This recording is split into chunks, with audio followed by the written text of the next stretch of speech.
people whose livelihoods and lives rely on their outboard use Yamaha.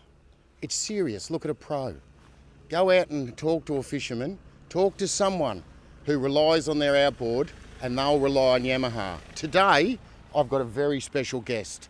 You all know that I'm crazy on Yamaha.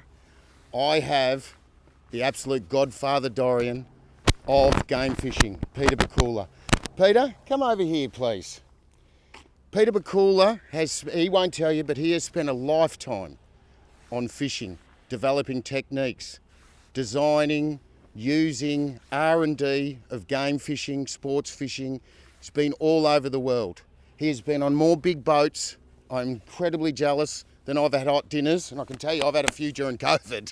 You know, I'm going to lose that too, because I looked at a video yesterday. I am getting fat, I know, so stop saying it. But Peter Pakula, without blowing smoke up him, is one of those people that catch 99% of the fish, because he understands fish. His life has been on fishing.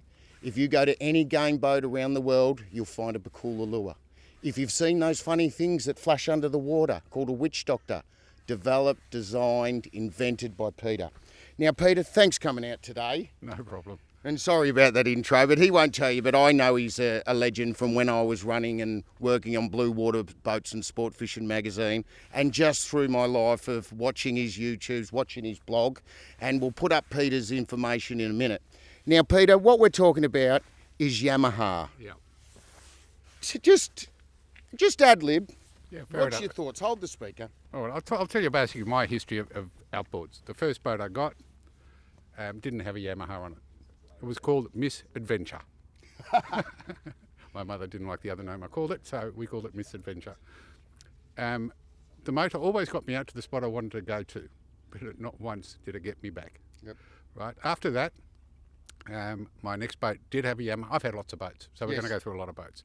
The next boat did have a Yamaha, and it lasted as long as I did, getting serviced normally and regularly, and it was really good. And then I started to travel. You know, I bought a boat that had a Yamaha on it, so I wasn't particularly brand conscious. And then I started to travel around the Pacific and the islands and stuff, and in New Guinea and the jungles and stuff. And all the boats that were working, because a lot of them don't, and there's a pile of outboards that aren't Yamahas on the beach, all the Yamahas were working. Some of them didn't have cowls, some of them had holes in the gearbox, some of them had one blade on the propeller and they kept working. So I started to think, oh, well, you know, next boat I've got to get a Yamaha. So I wanted an American boat. What a big mistake. Anyway, it didn't have a Yamaha on it. After, I think, 20 hours, something broke on the top of the motor that held a spring, right? They needed a whole new part. It was under warranty, but there are no parts. So it took 6 months to get the part. So I lost the whole season, right? Next thing, the alternator went after another 10 hours. This isn't a Yamaha. And I said, okay, we'll just put another alternator. Oh, there's no stock in Australia. Another 3 months, gone. And I said, look, I took it to a Yamaha dealer down on the Gold Coast, and I said, look, just get this motor off. And he goes, well, it's not worth anything. I said, it's done 15 hours in a year. And I said, just get it off, put a Yamaha on it, and no problem at all. I then bought another boat, had a custom-built boat. I won't mention the name. First day I wanted to put my sounder and stuff together on it, so I drilled a hole in the hull to put the through-hole transducer in. The hole was 2 millimetres thick. Yep. All right? And I said, I'm not going to keep a boat with a 2 mil hull, so I never got the motor serviced. So every time I'd use the boat, I go, I better sell this soon. I think I did 1,250 hours without its first service. Now, I don't recommend that. That's not what you do, but I that don't was a recommend Yamaha, was it? Yeah, I don't recommend that. It was and a Yamaha 50. How many hours did you actually do on that boat? 1,250. Without a service? And then I did sell it. Then okay. What happened with your next Yamaha? No, actually, there was one before that on the Spearfish. Right. Custom-built boats. All my boats are custom-built. I got this boat built. Now, right? the Spearfish was a custom-built fiberglass boat. It had a 200 saltwater on it, which is a two-stroke Yamaha. They were famous. And Peter built a reputation on the Gold Coast for fishing solo in this boat and catching marlin. How many marlin did you catch on that boat? Oh, I've got no idea. I don't count them. Hundreds? No, the next one's the important one. I've got no idea. Go But it was on. a few. It was a few. And which one was I talking about then? You were talking about the 200 and on the... Yeah, and basically the boat blew out of cost, as every custom boat does. Normally double what you originally thought it was going to cost. And I ended up buying a second-hand motor from Aussie Bob's, who does the parachute stuff on the boarded it, done 3,000 hours. 3,000 hours. And I did another 1,200 on it without a single problem. And So then it's got 4,000 hours on a Yamaha. yeah, Yep. and they just go forever. You know, we know people who've done 5,000, 6,000, 8,000. It lasts a lifetime.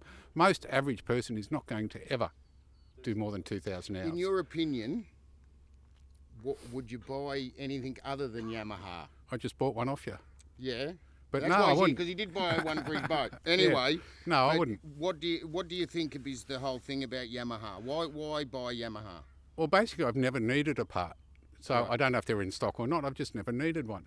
The only thing I've ever bought is a float switch for the oil in the old saltwater series. That's Right. that's the only And part all I've of ever the bought. 4 strokes and everything, you've just never had a breakdown? Never had a breakdown, not once.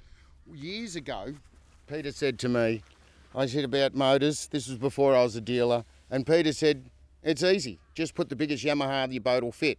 Do you still think that's the case? Yeah, absolutely, yeah. Right, Most boats, when they're publicised and stuff, it's a package, so they've got a price. So they generally put a mid-range motor on it, and most boats could certainly use a much bigger motor. Like the American boat I bought did have Yamahas on it, but it was totally underpowered. It had one pair of 150s. It really needed 250s. Right, because so- he likes that, but in terms of the motors, they were just reliability. Absolutely reliable. But, you know, look at upscaling and have a look at the sticker and get the bigger motors because, you know, we're fishing off bars in southeast Queensland. And sometimes if you get caught out in the weather, you need that power to get through the bar. And I'll tell you a secret. So Peter spent weeks and years out fishing for marlin, 50k offshore, continental shelf by himself, relying on Yamaha, and he can't swim. That's right. There's no where I go, there's no point swimming. and he can't swim. So it's very important to have a Yamaha to be able to get back. And a life jacket. If someone was going to buy an outboard, what would you say to them? Well, in my opinion, you know, just buy a Yamaha. Deal's done. You're getting a reliable motor and great service. There you go. If you're looking for an outboard, Brisbane Yamaha, because we're the biggest. We do the best job because we've had the most amount of practice. 3888 1727. All the prices are online, brisbaneyamaha.com.au. Hope I see you on the water with a Yamaha.